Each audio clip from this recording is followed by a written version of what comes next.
I'm Wendi Conley, your North Texas Realtor, and I'm here today with Roger Williamson. Williamson Foundation Repair. Today we're talking about viewing homes and what do we look for inside and out, just to ensure the safety and protection of our foundation. All right, so you're there with Wendi looking at a house that you think you might like.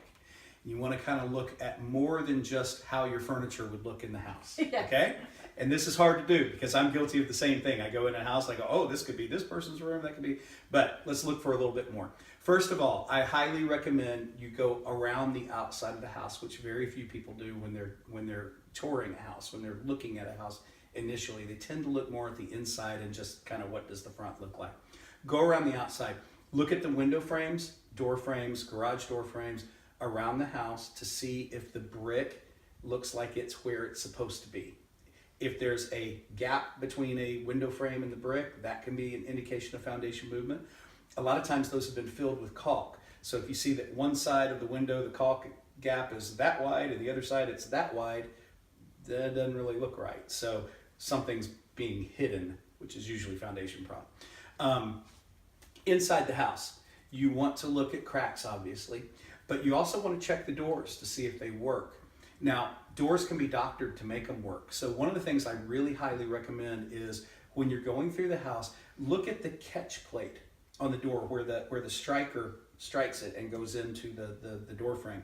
Look at that catch plate and see if it's been moved. If it's been moved, it's only moved for two reasons.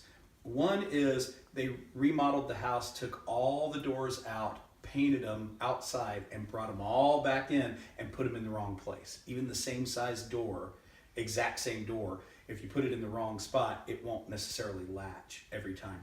And so sometimes they'll move the catch plate. That's not that frequent though. The only other reason to move the catch plate, foundation has moved. Now, may or may not be a foundation problem, but something has moved and needs to be checked. So those are the two main things that you want to check. Make sure the doors are working, they're latching, and has that catch plate been moved to make it latch.